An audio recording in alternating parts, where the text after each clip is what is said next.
السلام عليكم ورحمة الله وبركاته طلاب الفؤاد في كل مكان. النهارده أبطال تالتة إعدادي ميعادنا مع الدرس الثالث المناخ والأقاليم المناخية. هنعرف مع بعض يعني إيه مناخ ويعني إيه أقاليم مناخية. طب هنا بيأثر إيه الفرق بين الإقليم المناخي في قارة أفريقيا والأقاليم المناخية اللي في آسيا وفي أوروبا وفي أمريكا الشمالية وأمريكا الجنوبية.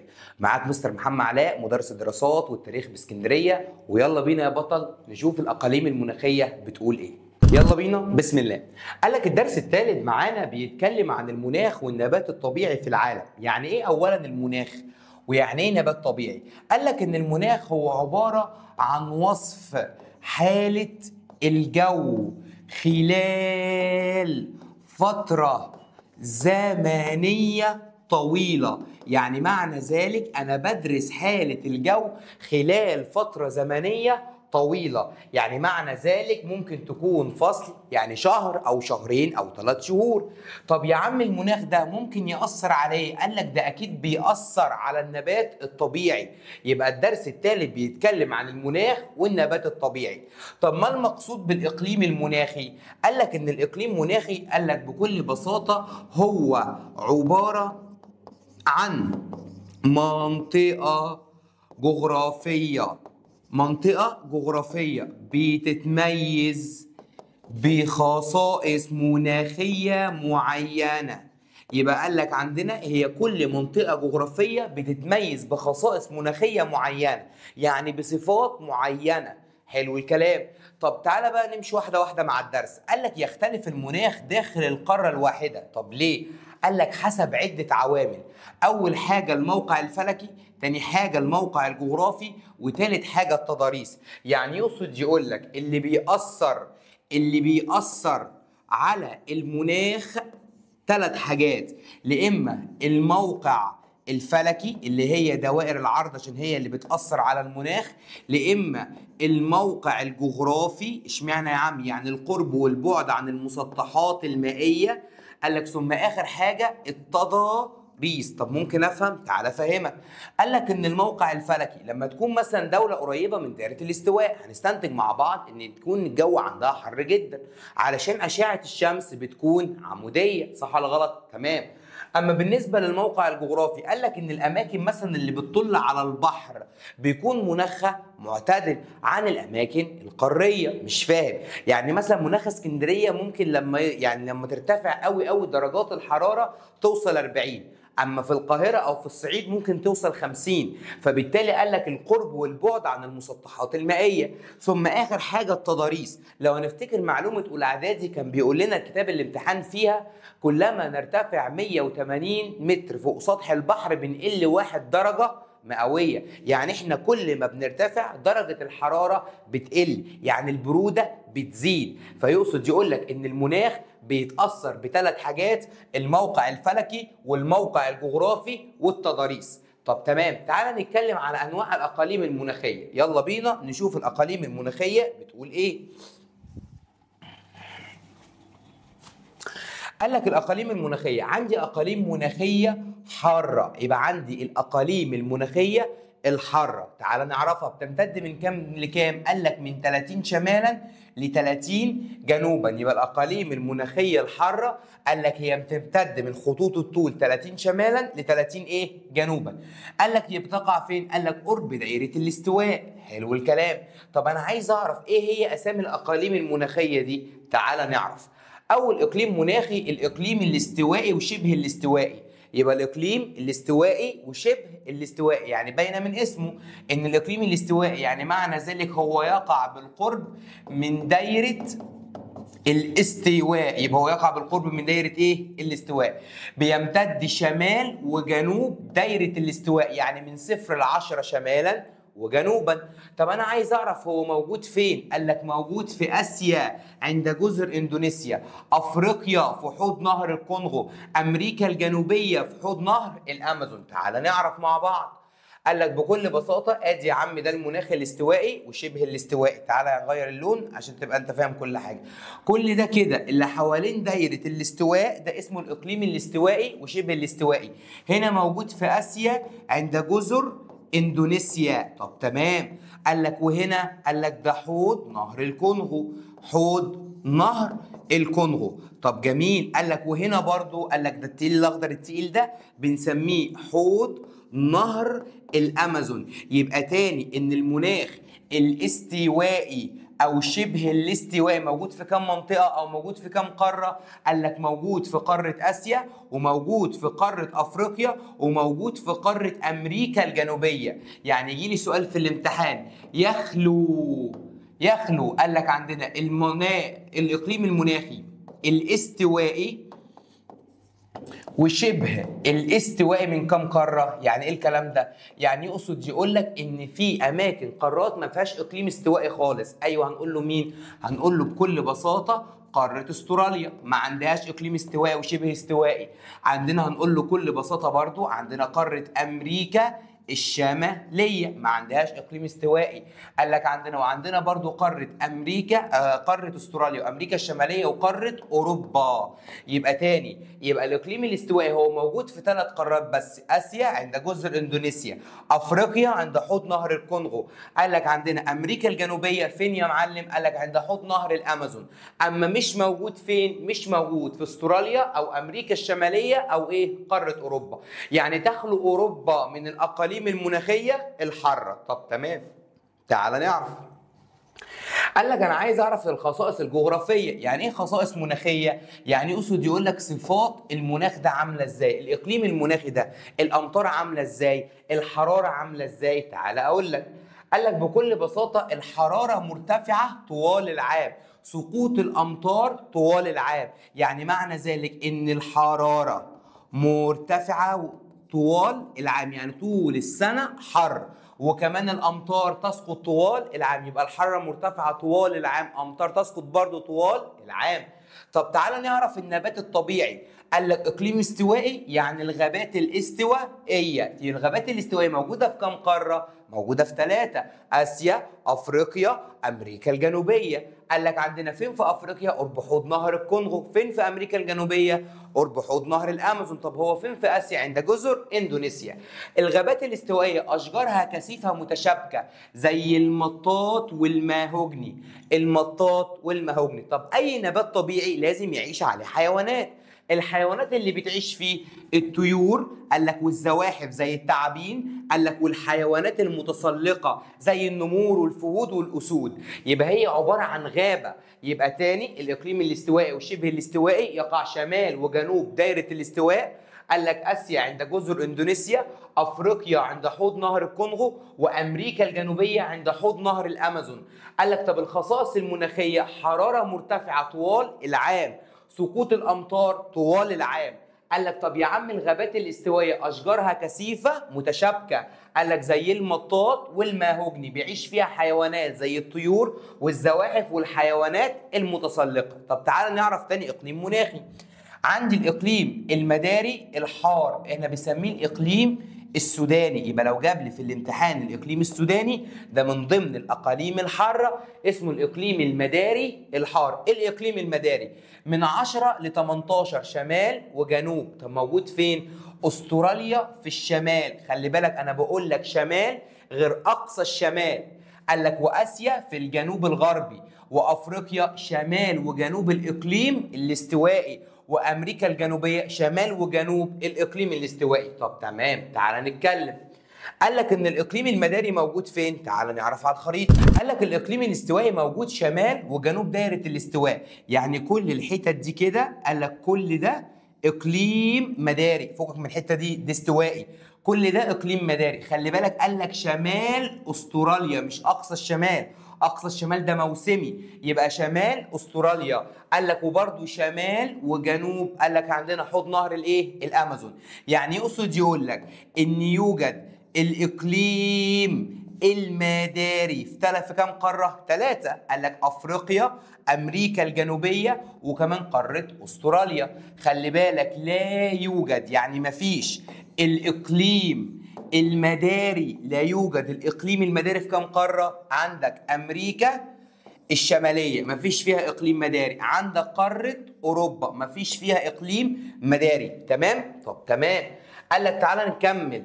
قال لك عايزين نعرف الخصائص المناخيه بتاعته. الحراره مرتفعه في الصيف، تسقط الامطار صيفا، يسود الجفاف في الشتاء. يعني الاقليم المداري امطاره صيفيه. خلي بالك، امطاره مالها صيفيه، بتسقط في فصل الصيف. طب يا عم ماشي، النبات الطبيعي بكل بساطه كده ان اشجاره اقل كثافه، تتدرج اطوالها حسب كميه المطر. يعني ايه الكلام ده؟ يعني لو كميه المطر عاليه كتيره يبقى بيكون النباتات مزدهره وفيها كتيره في الارض. طب لو كميه الميه قليله، قال لك لا، الكميه يبقى الحشائش هتقل، النباتات هتقل. يبقى تتدرج اطوالها حسب كميه المطر. وخلي بالك تعتبر حديقه حيوان طبيعيه عشان بيعيش فيها حيوانات اكله لحوم وعشب. أكلة لحوم زي الأسود، الفهود، النمور، والأعشاب طبعا زي الغزلان، الزراف. يبقى خلي بالك، غابات الإقليم المداري تعتبر حديقة حيوان طبيعية. الإقليم المداري أمطاره صيفية، موجود في أستراليا شمالا مش أقصى الشمال، في آسيا في الجنوب الغربي، في أفريقيا شمال وجنوب. قال لك عندنا الاقليم الاستوائي، وكذلك في امريكا الجنوبيه. مش موجود ولا في اوروبا، مش موجود في امريكا الشماليه. يبقى يلا بينا. الاقليم المداري الحار او ليه اسم تاني السوداني، موجود في قاره استراليا، اسيا في الجنوب الغربي، افريقيا شمال وجنوب الاقليم الاستوائي او شمال وجنوب حوض نهر الكونغو، او امريكا الجنوبيه شمال وجنوب نهر الامازون. دي هي دي. ولكن اللي بيميز الاقليم المداري ان امطاره صيفيه. الغابات بتاعته قال لك تعتبر حديقه حيوان طبيعيه. ايوه ليه؟ عشان بيعيش فيها حيوانات اكله عشب واكله لحوم. طب تمام، تعال نعرف اخر اقليم مناخي معانا في الاقاليم الحاره. عندي الاقليم الموسمي، موجود فين؟ في استراليا اقصى الشمال، اسيا موجود في الهند وشبه الجزيره الهند الصينيه، يعني موجود فين؟ جنوب الصين. افريقيا عند هضبه اثيوبيا وجزيره مدغشقر. تعال نعرف الاماكن، يلا بينا. هو بيقول لك الاقليم الاستوائي موجود فين؟ الاقليم الاستوائي عرفناه موجود، قال لك شمال وجنوب دائره الاستواء. والاقليم المداري قال لك شمال وجنوب الايه؟ الاقليم المناخي الاستوائي. فاضل لنا الاقليم الموسمي. قال لك الاقليم الموسمي موجود اقصى شمال قاره استراليا، اقصى الشمال يعني اعلى حاجه. خلي بالك لو قال لك شمالا وسكت، خلي بالك من المعلومه دي، لو قال لي شمالا بالله عليك هتقول له مداري او هتقول له السوداني بالله عليك. اما لو قال لي اقصى الشمال، لو قال لي اقصى الشمال، لا يا بتفرق، هنقول له ده موسمي. طب تمام، عرفنا المكان في قاره مين؟ قاره استراليا. قال لك موجود في هضبه اثيوبيا وموجود في جزيره مدغشقر، ده بالنسبه لقاره افريقيا. موجود في الهند وشبه جزيره الهند الصينيه. شبه جزيره الهند الصينيه جيبها لك في الاختيارات، جنوب الصين. خلي بالك من المعلومه دي. طب جميل جدا. يبقى تعالى نعرف تاني. يبقى الاقليم الموسمي موجود فين؟ في استراليا اقصى الشمال، اسيا في الهند وشبه جزيره الهند الصينيه، افريقيا عند هضبه اثيوبيا او جزيره مدغشقر. طب عايزين نعرف الحراره، المناخ عامل ازاي؟ قال لك الحراره مرتفعه في الصيف، وتسقط الامطار صيفيه، ويسود الجفاف في الشتاء. يعني ايه الكلام ده؟ تعال انا اقول لك بكل بساطه. بكل بساطه وركز في المعلومه دي، ان الامطار بتاعته برضو صيفيه. يعني يجي لي سؤال في الامتحان، تشابه الاقليم المداري او السوداني مع الاقليم الموسمي في ايه؟ هنقول له الاثنين الامطار صيفيه. ان الامطار مالها صيفيه، بتسقط في فصل الصيف مش الشتاء. خلي بالك من المعلومه دي، ان الاقليم الموسمي والاقليم المداري الحار او الاقليم السوداني الاثنين امطارهم صيفيه، امطارهم مش طوال العام ولا في الشتاء. طب يا عم انا عايز اعرف النبات الطبيعي. قال لك الغابات الموسميه تنمو بسبب غزاره الامطار. يجي لي سؤال في الامتحان، بما تفسر نمو الغابات الموسميه؟ هنقول له بسبب ايه؟ غزاره الامطار. قال لك طب زي ايه؟ قال لك زي جوز الهند وزي حشائش السافانا. يبقى زي جوز الهند وزي حشائش ايه؟ السافانا. يبقى الاقليم الموسمي موجود في استراليا، في اسيا، في افريقيا، يعني مش موجود في امريكا الجنوبيه ومش موجود في قاره اوروبا. مش موجود فين وفين؟ قال لك مش موجود في قاره امريكا الجنوبيه ولا حتى اوروبا. تعال نكتبها مع بعض لو انت بتكتب ورايا. يبقى هو مش موجود، الاقليم الموسمي مش موجود في قاره اوروبا هو مش موجود في قارة أوروبا ولا موجود في قارة أمريكا الشمالية، يبقى ولا موجود في قارة أوروبا ولا موجود في قارة أمريكا الشمالية ولا حتى قارة أمريكا الجنوبية، مش موجود فيها برضه. ده الإقليم إيه؟ الموسمي. خلي بالك من الإقليم الموسمي أمطاره صيفية. يبقى يجي لك سؤال في الامتحان، تخلو قارة أوروبا من إيه؟ هنقول له كده من الأقاليم المناخية الحارة. يعني قارة أوروبا ما عندهاش ولا إقليم حار. تمام؟ أنا بتكلم على قارة أوروبا بالذات. طب حلو الكلام، تعال نشوف. قال لك الأقاليم المعتدلة الدفيئة تمتد من 30 ل 45 شمال وجنوب. طب تعال نعرف. قال لك الموقع أول إقليم معانا عندنا إقليم شرق القارات الإقليم الصيني. يبقى إقليم شرق القارات الإقليم الصيني من 30 ل 45 شمال وجنوب. موجود فين؟ قال لك شرق القارات. بالله عليك، شرق القارات يعني دايما يقع في الشرق، ما تقوليش غرب، مش عايز غباء. قال لك عندنا موجود فين؟ قارة آسيا واستراليا وأفريقيا، أمريكا الشمالية، أمريكا الجنوبية. في كل القارات دي هو موجود في الشرق. خلي بالك دايما كده، قال لك شرق قارات تقول له اقليم صيني. موجود فين بالظبط؟ في الجنوب الشرقي في القارات دي. تعال نعرف على الخريطه. ادي يا عم الاقليم الصيني موجود فين؟ في الجنوب الشرقي بتاع قاره افريقيا، موجود في الجنوب الشرقي لقاره استراليا، موجود في الجنوب الشرقي لقاره اسيا، موجود قال لك في الجنوب الشرقي لقاره امريكا الشماليه، موجود في الاقليم الشرقي لقاره امريكا الجنوبيه. حلو الكلام؟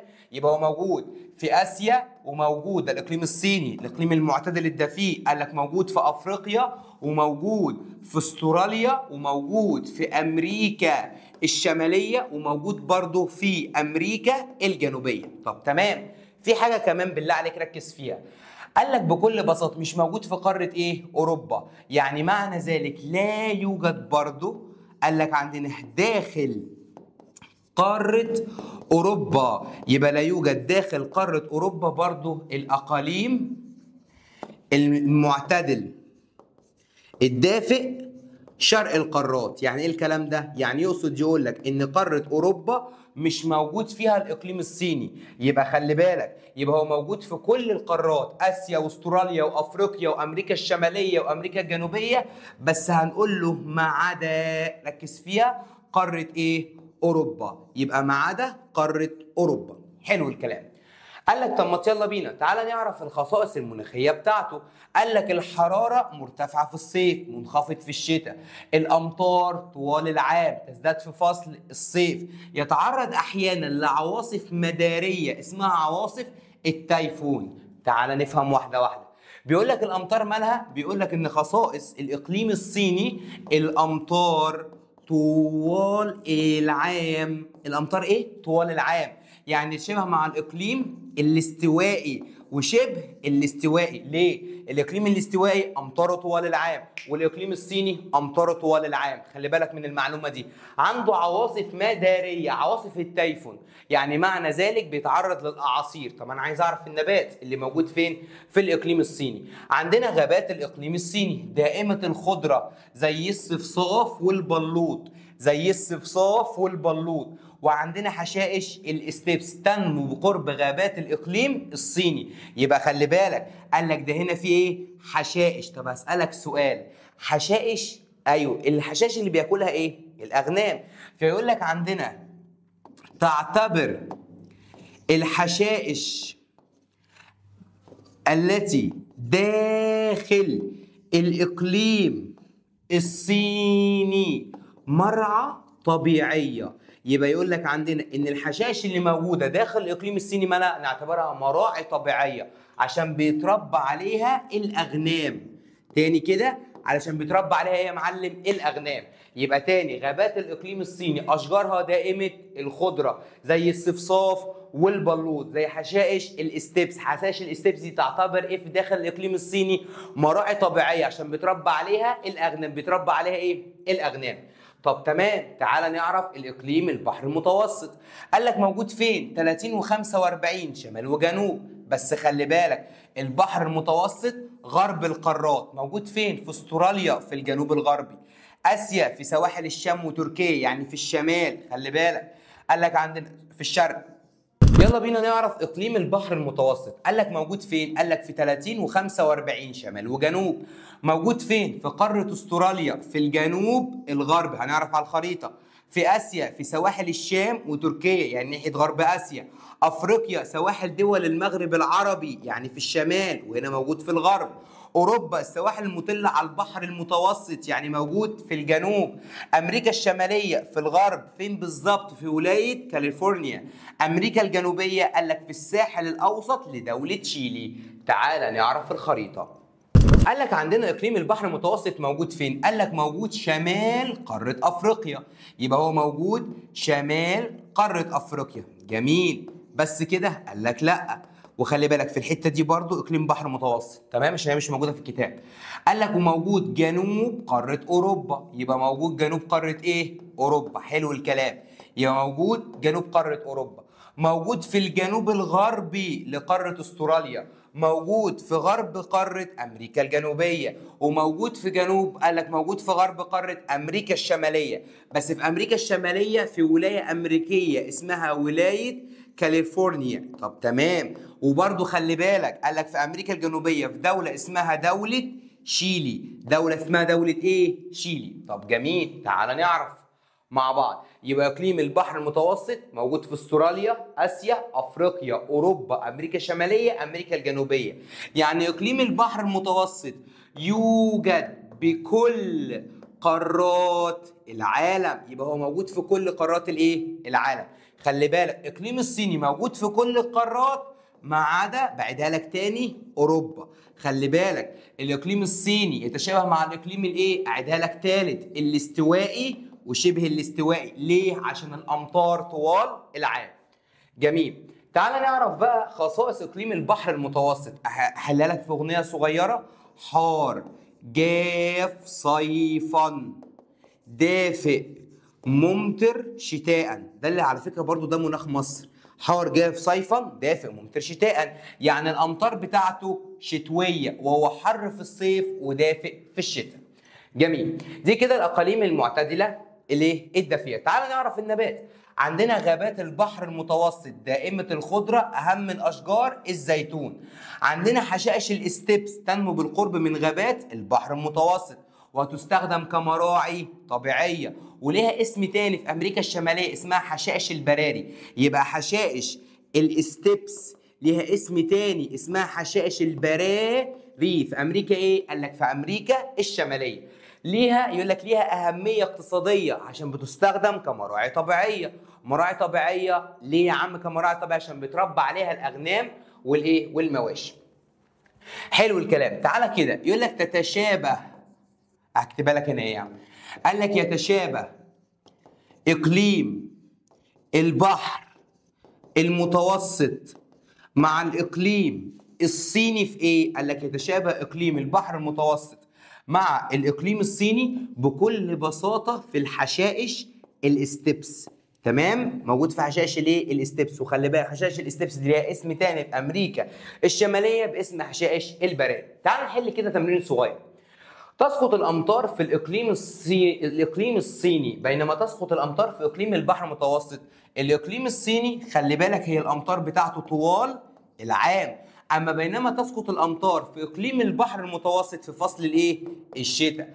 تنمو أشجار إيه وإيه ضمن غابات الإقليم الصيني؟ قال لك أشجار الماهوجني والمطاط. طب جميل. تنمو حشائش ايه بالقرب من غابات البحر المتوسط؟ حشائش الاستبس، ما خدتش الا هي. تنمو، قال لك تنتمي سواحل تركيا والشام لاقليم مناخي ايه؟ تعال نرجع واحده واحده مع بعض. ارجع تاني فوق اهو. قال لك عندنا بكل بساطه ان في قاره اسيا سواحل الشام وتركيا اقليم البحر الايه؟ المتوسط.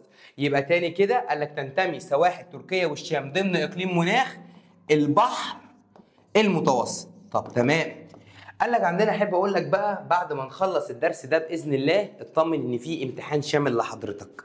امتحان شامل على اول 3 دروس جغرافيا، درس القارات ودرس التضاريس ودرس الاقاليم المناخيه.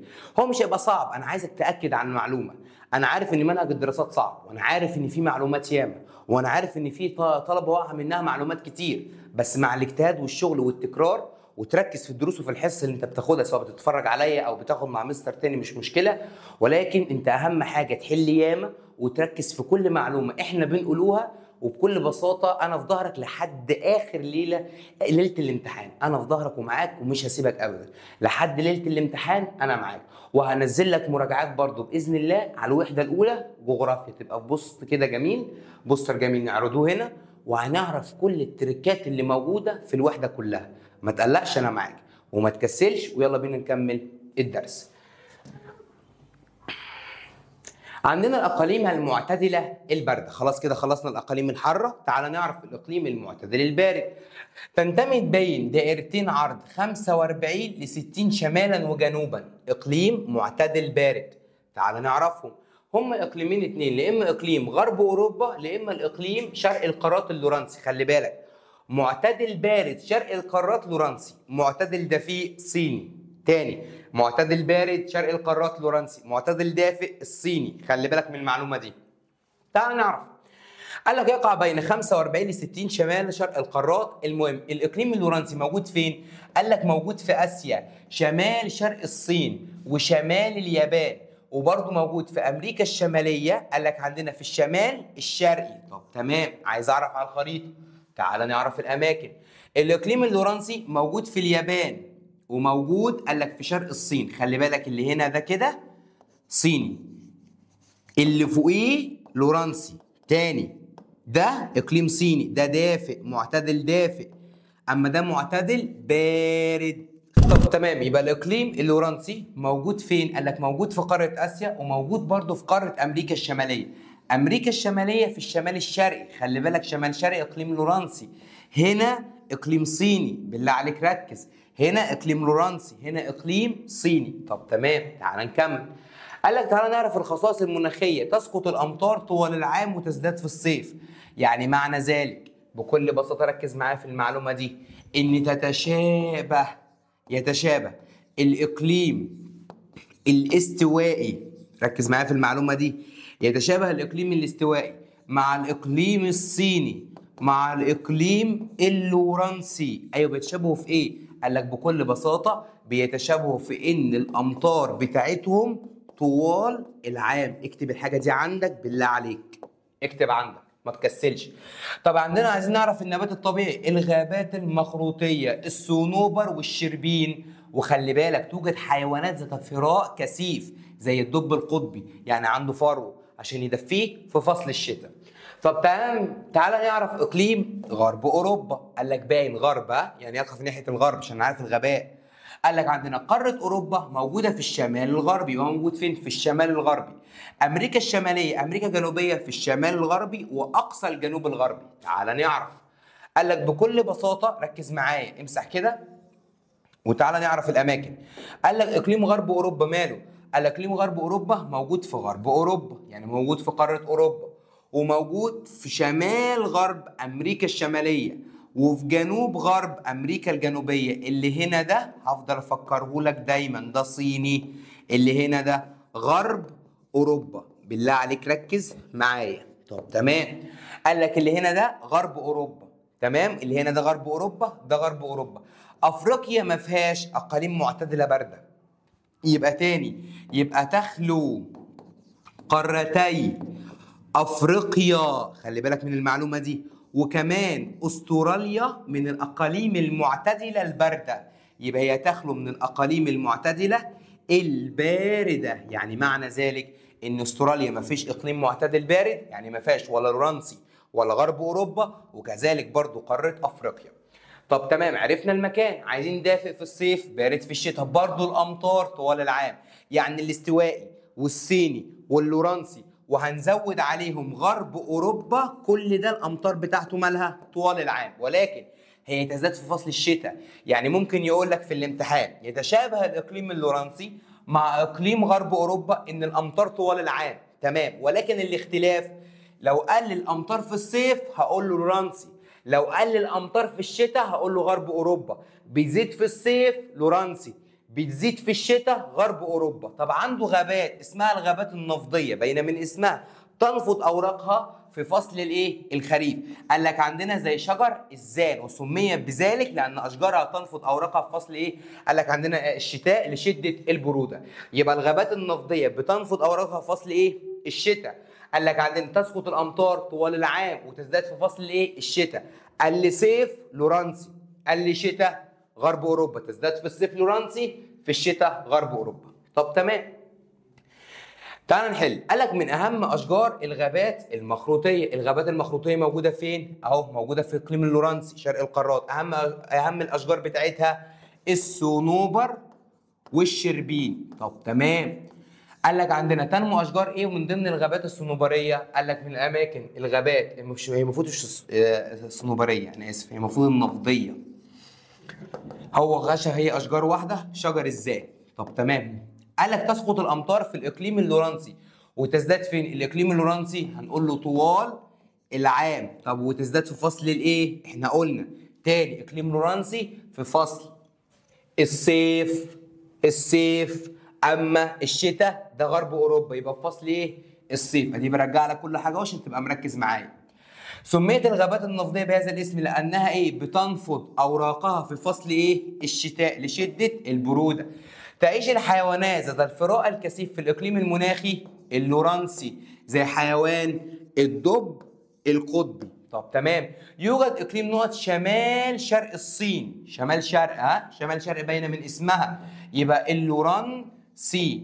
قال لك يوجد اقليم المعتدل البارد في قاره اوروبا. ايه الاقليم المعتدل البارد؟ اقليم غرب اوروبا. طب تمام، مش ده المعتدل البارد. يوجد الاقليم المعتدل البارد في امريكا الجنوبيه في الجنوب الغربي. خلي بالك من المعلومات دي كويس. يلا بينا تعالى بقى نتكلم عن الاقاليم البارده. ايه هو الاقليم البارد؟ هم اقليمين. عندنا الاقليم التندرة والاقليم الجبلي. على فكره التندرة ده موجود في الشمال. يعني ايه؟ يعني يقصد يقول لك هو شمال اسيا وشمال اوروبا وشمال امريكا الشماليه. يبقى هو يقع دايما في الشمال، موجود في اسيا واوروبا وامريكا الشماليه، في الثلاث قارات دول شمالا. اما في امريكا الجنوبيه في بعض الجزر اللي قرب المحيط القطبي الجنوبي. يبقى اي مره يقول لي اسيا اوروبا امريكا الشماليه، كل ده في الشمال. اسيا قال لك في شمال اسيا عند سهول سيبيريا، اوروبا في الشمال، امريكا الشماليه شمال كندا. طب يا عم ماشي، الخصائص المناخيه صيف قصير شتاء طويل، صيف قصير شتاء ايه؟ طويل. لشده البروده الامطار قليله ولكن تسقط فيه التلج بينزل في التندره، ما عندوش امطاره قليله ولكن لما يجي فصل الشتاء عليهم قال لك بتنزل التلج. طب النباتات التي تنمو الطحالب تنمو سريعا في لك عندنا بعد ذوبان الجليد وبيعيش فيها حيوان الرنه. عارف ايه هو حيوان الرنه؟ عارف بابا نويل الغزال اللي هو دايما اللي هو مسك العربيه بجوراها ده، هو ده حيوان الرنه. يبقى حيوان الرنه قال لك ده اللي بيعيش في اقليم التندره. الطحالب تنمو سريعا قال لك في فصل ذوبان الايه؟ الجليد. فين المكان؟ تعال اعرفك. كل ده تندره وده تندره، خلي بالك من المعلومه دي. وكل قاره امريكا كل قاره انتاركتيكا تندره. طب حلو الكلام. صيف قصير شتاء طويل، عندها طحالب يعيش فيها حيوان الرنه. تعال نتكلم عن الاقليم الجبلي. قال لك الاقليم الجبلي يشغل القمم والمنحدرات العليا. طب يا عم جميل. قال لك بكل بساطه هو شديد البروده، عشان كده قمم الجبال بتيجي عليها تلج. بيجي عليها ايه؟ التلج. عشان احنا في معلومه جغرافيه عرفناها، كلما ارتفعنا 150 متر عن سطح البحر بنقل 1 درجه مئويه. عندنا ده موجود فين الاقليم الجبلي؟ اي مكان فيه جبل هو ده اقليم جبلي، زي جبال الهيمالايا في قاره ايه؟ اسيا، خصوصا قمه جبل ايه؟ الله ينور على اللي رد، ايفرست، اعلى قمه جبليه في العالم. تتنوع فيه الحياه النباتيه طبقا لارتفاع السطح وكميه المطر. يعني يقصد يقول لك ان النباتات في الاقليم الجبلي متنوعه بسبب اختلاف كميه المطر. يبقى خلي بالك ان النبات متنوع ليه؟ حسب اختلاف كميه المطر. لاحظ قارة آسيا هي أكتر قارات العالم تنوعا في المناخ. أكتر قارة عندها مناخ ياما، عندها أقاليم مناخية حارة، وعندها أقاليم معتدلة دفيئة، وعندها أقاليم معتدلة باردة، وعندها أقاليم باردة خالص.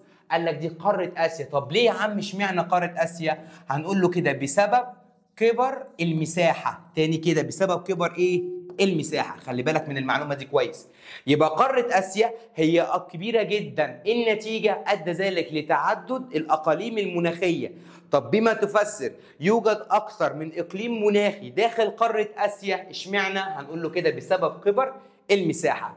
قال لك كده يكون درس الأقاليم المناخية خلص. درس محتاج حفظ شوية ومحتاج تركيز. أتمنى كل معلومة تكون وصلت لك، وأتمنى تشترك معانا في القناة وتفعل زر الجرس معانا عشان يوصل لك مراجعة الوحدة الأولى جغرافيا. ما تنساش هنراجع كل حاجة واحدة واحدة مع بعض. أنا معاك لحد ليلة الامتحان. كان معاك مستر محمد علاء، والسلام عليكم ورحمة الله وبركاته.